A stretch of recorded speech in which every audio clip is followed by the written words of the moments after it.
Well, hello there everybody, and welcome back to another episode of An Ecologist Plays, where we talk about nature while playing games. My name is Will, and we are back in Towers of Aghasba. And well, apparently my bunny person is joining the rest of the bunny people for a very interesting ritual, it seems. Right, so what do you guys need? Let's see, this villager requires some wood. Unfortunately, I only have one wood. I'll check, I can go and harvest some more, and then I'll see whether I can actually fulfill that request. This one probably also needs wood. Tree bark. Oh, there's no way I'm handing in 28 tree bark because, well, we need some tree bark for what I'm about to do. Additionally, there's the Midhaven trader. What do you need? Gold dust. I thankfully have enough gold dust for you, so let's see what you can give me. Cacti tea, but I already have that, unfortunately. So the one thing I can do is pointless for me.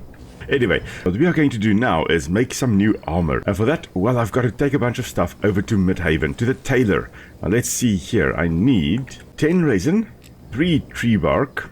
There we go. 5 alay leaf, which already we have got 6. A total of 30 thatch. And 40 fiber in total, but we've got 56, so that's more than enough. Also need some scales. How many do I need? I need 3. And 2 hide. To hide or not to hide? That is the question. And then lastly, we need 2 oil, which you can obtain from some plants. I think I've got 4. Yes, indeed I do. Let's just grab 2 of those. And now we can head on over to Midhaven, to the tailor. So let's quickly do that and make some new armor. And here we are, the tailor workshop. So let's see here. Okay, apparently I'm going to stand right on the table while working. I think I'm going to make... Yes, I will be making the bark plate armor. So I need 2 for the boots, 2 cloth, 3 cloth for the pants, so that's 5, and an additional 5 for the tunic. So let us make... Oh, I just need... I get 2 cloth per 3 thatch, 4 fiber, and 1 resin. Okay, so I may be able to make many more cloth than I needed to. So I'm just going to make 5 of these, which will give me 10 cloth, and that should allow me... Wait, why can I not make this? There we go. Okay, now I can make it. You need to go out and back in. There we go. Boots, the pants, and the tunic. Boots, pants, tunic. Oh, lovely. Lovely. Let's have a look at the evening light.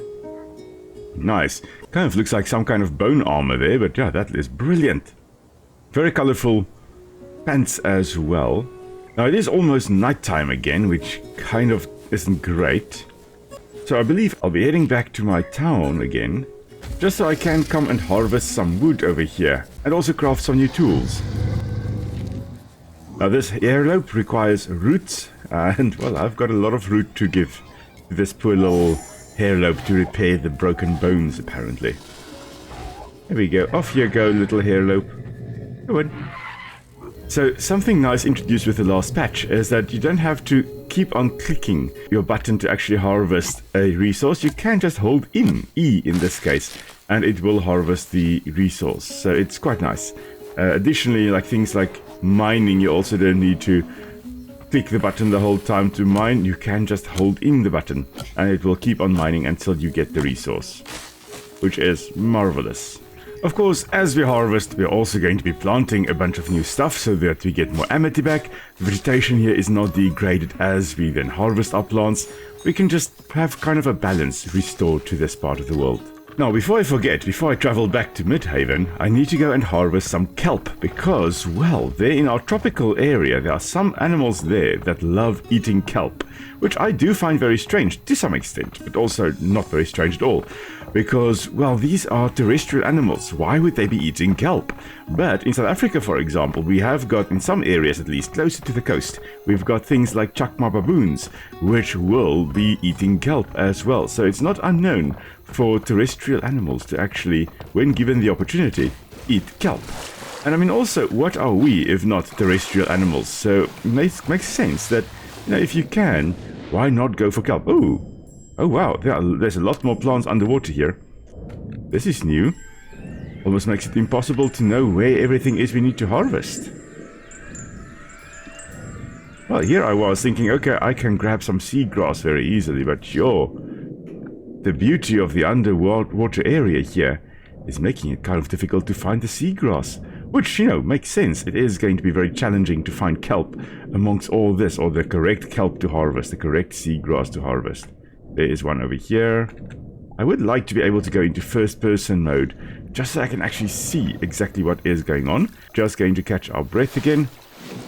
Then let's head down again. Wow, into the midst of this dense cover. Now, interesting, all these large-leaved plants underwater here.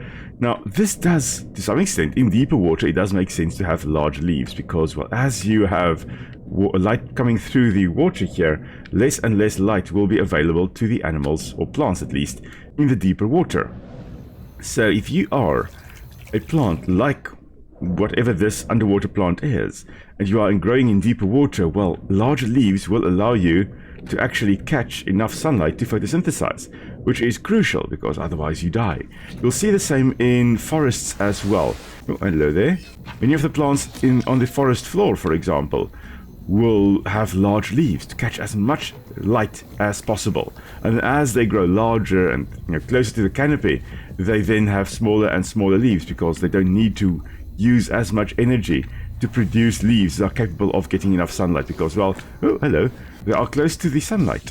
Would be great if I could just kill this Razlith. There we go, finally. Eesh. Oh, hello there. Oh, hello. Everybody's here. Would be great if I can kill these Razzies as well. Goodness me.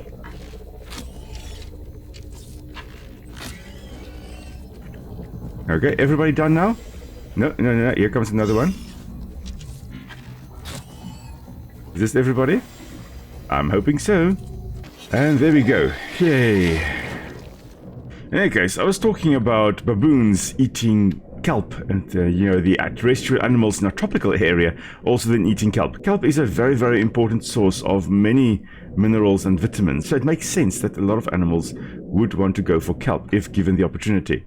Now, I was thinking, how on earth would the animals in that part of the world, so looking at the mainland area in the game here, how would they have come to know of, well, kelp? But looking at the map here, we did discuss previously, I mentioned that this was probably connected to the ocean when the sea level was higher. So it would have actually flooded this entire, looks like a crater actually, looks like an impact crater from a meteorite. The ocean would have flooded this whole area. So this is salt water, there is kelp growing there. Same here, there is kelp growing here mainly because, well, when the sea levels were higher, it flooded this area, and then as the sea levels dropped, these little lakes, these salt lakes were isolated from the ocean. But there is still kelp growing there, and I'm sure that a lot of animals would have eaten some of the kelp that gets deposited on the lake shore. So yeah, that's most likely how the animals there got to start eating the kelp. Now we're just going to change it to daytime now, because, well, it is a little bit difficult to see and talk about stuff at night.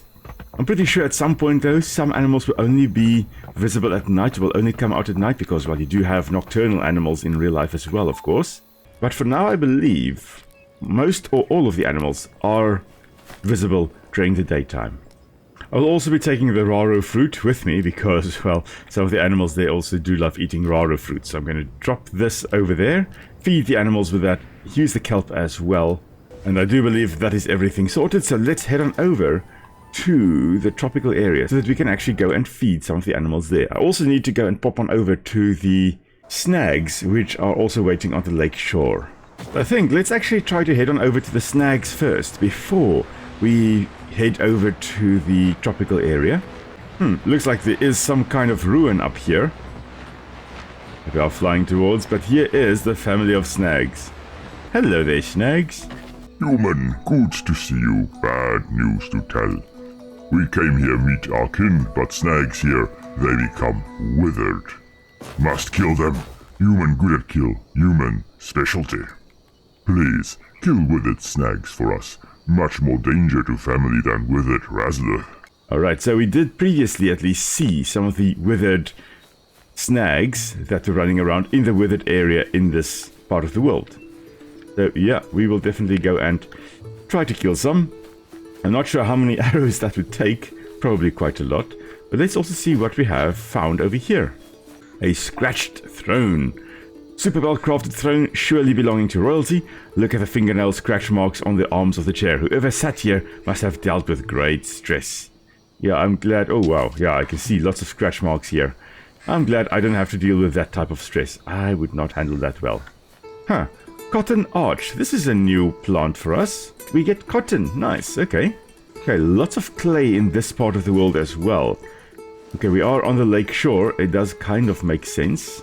Finer sediments would be deposited along the shore of the lake. You would actually expect a bit more sediments, like sandy, clayey sediments all around here rather than actual rock.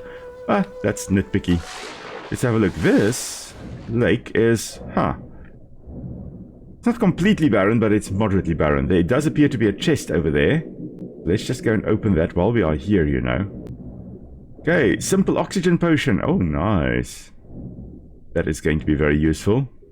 Yeah, when we do start swimming around in the water a bit more. There is a little fishy over here. A new one for us. Let's see. What are you? What are you? What are you? Bucktooth Goti. We get green and yellow pigment potentially from them.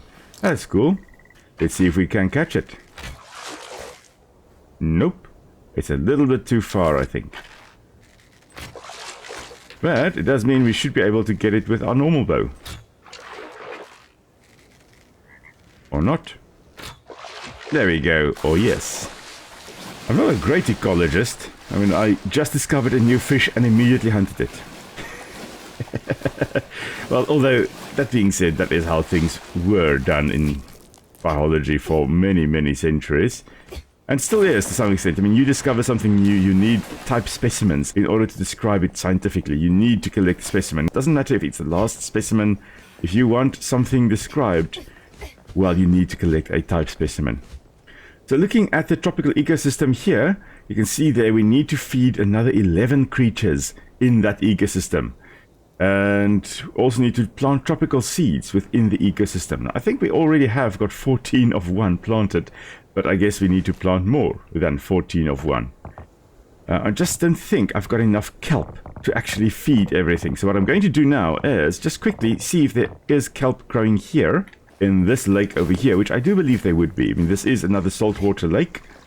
I'm sure there would be some kelp, maybe a little bit more to this shallow end. Yes, there we go. There's a lot of seagrass right here. That is perfect. We are losing amity as we are collecting this, but you know what? That's also fine because you can see there at the top, I've got 2,300 amity at the moment. So whenever you've got salt water here, yeah, you can expect to find some kelp in there as well. Come on, I need to get onto land. Maybe here. There we go. Okay, as you can see, we've got 11 kelp, we've got 2 raro fruit. We should be able to feed 13 animals. And that is exactly what we need to do. We need to feed 11 actually, but we can feed 13 in that ecosystem of ours. So, let's go do that quickly, shall we? I need to upgrade my tropical ecosystem to level 2. There we go, I do believe. Yes, this is our tropical ecosystem. Doesn't look like much at the moment, but that is because, well, we need to still upgrade it a bit. Now, let's feed the animals, shall we? Now, really, we shouldn't be feeding animals. It does make animals dependent on you for food, and in some cases prevents them from actually finding their own food or going for their own food. In other cases, makes them a bit more aggressive because, well, they see you as something that's standing between them and their next meal. But in this case, I mean, we are trying to restore this ecosystem. We are trying to get everything to settle into the area and start reproducing and things like that. So it makes sense that maybe we want to actually feed them, just so that everybody's got a good chance of success. Now, it's more likely that if these were critically endangered species, we would decide, okay, you know what, we are going to feed them for the first bit.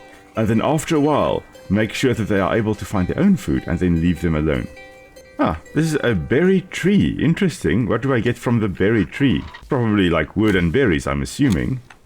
Berries, wood and tree bark. Ah, and this fuzzy fin that is injured needs 3 berries to feel better. So here we go. Let's give you some of the 5 berries we have here, just to make you feel better. A little fuzzy fin. Interesting, I thought they had a bird-like, parrot-like beak, but no, they are in fact more mammalian in appearance. Oh, okay, and now they are a ghost. Now let's have a look here. I think we should almost be able to actually... Ooh, is this a new... Ah, this is a new one. This is not the spikaroo. This is a green version thereof. A tropical variant. This is the clawaroo. Okay. Interesting that we've got a tropical version, in essence, of the spikaroo in the tropical area. Let's just harvest the salt fern here. It gives us more kelp, so that we can also, again, feed that to the animals on this side of the tropical tree as well. It seems we only need to feed one more animal, and then everything will be alright. And there we go. I think that is actually it. Now we have, I believe, fed 18 animals. So let's just quickly check here. Hello, Sprite. How are things going? Large, greeting malodorous human. Are you of the mind to grow this colossal tree? If so, here are the requirements. There we go. Apparently, tropical... Oh, it's not of one. It's 14 or 15 seeds. Tropical seeds planted in the ecosystem. Okay, so that's easily remedied. All we need is one more seed. And then we can just plant that right over here. Okay. Oh, man. I love these lugoras. Man, they are cool. Look at that. Kind of looks like a pouch on the underside of their beak. Their lower beak kind of forms a pouch, similar to a pelican. A lot of the animals here in the tropical area are very, very similar to ones we had seen before. I mean, the lugoras here are very similar to the juvor we had seen previously, except they are lacking the ornamentation on their head that the juvor have. Now, the juvor, with their adornments, they are better suited for more open country, whereas the lugoras here that we are apparently riding accidentally, they are in tropical ecosystems. You don't want these massive horns in tropical ecosystems because, well, the tropical ecosystems are very dense, and big horns, big adornments would get stuck there, and you don't want that. You don't want to accidentally die because, well, you've got a headdress on. So smaller adornments or brighter colors, like in the case here with the lugoras, maybe a better way of attracting a partner rather than head adornments. Alright, let's see here. Sprite, we have finished all of that. Can we now do this? Most resplendent. I see you've improved the surrounding ecosystem to the point that we may grow the tree.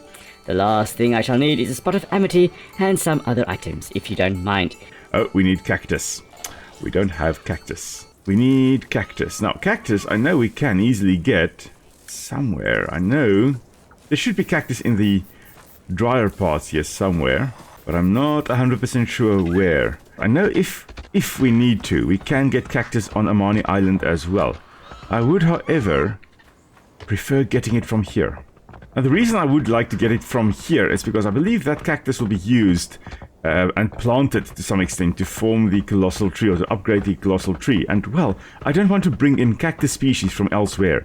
If at all possible, and it's really, really preferable, you bring in plants from that area. You don't bring in from elsewhere. Because if you bring in from elsewhere, even if it is the same species, even if the species you are introducing occurs in that area, you're bringing in genetics from another area, from somewhere else. And the individuals that you are collecting from elsewhere, they are adapted to that specific area that they occur. And if you now go and plop them down in a different area, their genetics will mix with the local genetics and potentially result in the offspring in the next generation not being adapted to surviving perfectly in the area that they're actually growing, because their genetics have been muddled with genetics of individuals that are adapted to different environments, different temperatures, different soil conditions, different everythings. So when we are looking at rehabilitating areas, we try to use seeds of species that occur in the area. Obviously, you don't want to introduce an exotic to an area, but we also try to source the seeds locally so that you don't bring in genetics from elsewhere. Okay, let's just quickly get rid of these Razzies and the Razlith. And let's clear this nest core. Not that we need the amity, but we are doing this so that the withered Razzies and withered Razliths are not able to get a foothold in this area, this part of the world. Now, I am still wondering where I can get cactus. I'm pretty sure I saw cactus on the way to Huldra that was up there from Midhaven. So, maybe if we just continue... You know what, I'm going to actually get my pickaxe out. And let's fly. Why not? Let's fly. I'm pretty sure I should be able to get some up here. Maybe. Let's see. Again, I really want to introduce cactus from this area, or use the cactus from this area. I can easily get by the shore of Amani Island. But that goes against my principles as an ecologist. And what are we if not honorable? Ah, found a chest. Oh, that's lovely. What have we got in this little goodie bag? meaty stackloaf and flour. Cool. And something else here as well. What is this? Amity Gratitude Statue. The statue looks like the little green guys who like to fly into my amity crystals. The little mangoes. Oh, cute. Now, let's see. Uldra was somewhere to that area over there, which means that maybe we are able to get some cactus on this open plain. Now, cactus, of course, are adapted to desert environments. They will be succulents. They're storing water in their stems. So we technically need to look for some kind of succulent plant. So, of course, storing water in the stem means that, well, they can survive harsh drought conditions. They don't need to worry about it not raining for extended periods of time.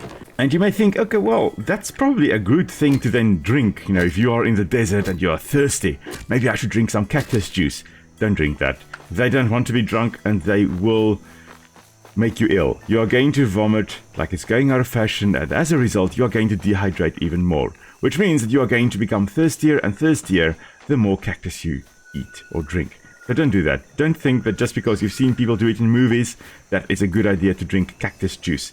It is not. Some cactus species, yes, maybe, but the majority of cactus species and the majority of succulents overall don't want to be eaten by anything, whether that be human or animal. They are trying their best not to be eaten. And so they will contain all kinds of compounds that will induce vomiting. And the idea then is that, okay, animals will learn, listen, this doesn't make me feel good if I eat this. Maybe I shouldn't eat this.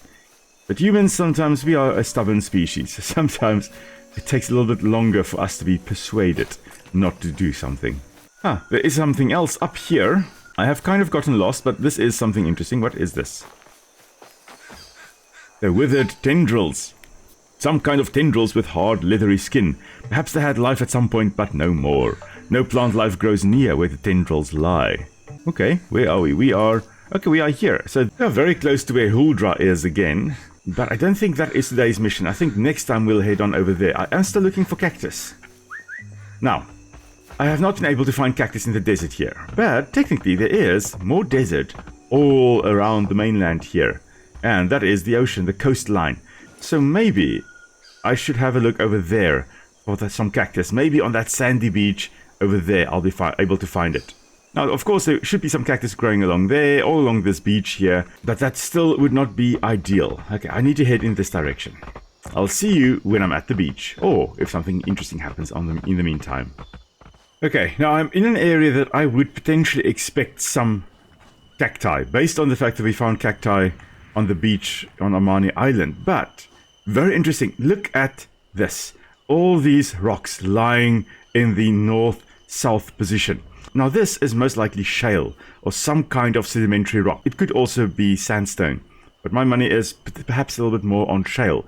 That was laid down in some kind of marine environment, most likely. But these lines that we see here, parallel to one another, consisted of layers of mudstone, shale, or sandstone, or whatever, lying on top of one another. So these weren't orientated like this. They were actually lying horizontal. And then due to tectonic plates pushing from this side and that side, we had this folding happening. To the point where, well, the horizontally lying plates had actually been pushed and bent to now be facing upright. So let's see, I'm not sure whether it's possible to tell which layer is the oldest, but let's say this plate over here is the youngest. This is the youngest layer of shale. If we now walk across it, we are technically traveling back in time, going into the older and older and older and older layers of the rocks. And this is quite amazing. I mean, we're technically traveling back in time millions of years by just walking a few hundred meters, or not even a few hundred meters, like 50 meters or so. You're traveling back in time, and you can see all these layers here. All of this consists of shale or mudstone or sandstone that was laid down in an aquatic environment, and then it turned to rock, and much later, tectonic movement from that side and this side, pushing against one another from the east and the west, resulted in these north-south lines forming. Now we find very similar lines in South Africa as well, especially here along the south coast of South Africa where I am. But here, the lines actually run east-west because we had tectonic plates pushing from the south up against the north. And as a result, the lines actually run to 90 degrees to what we see here. It's running in an east-west direction rather than a north-south direction. So, that's just something interesting I thought I should point out because, well, I have seen this in real life as well. Now, I have not yet seen any cacti here.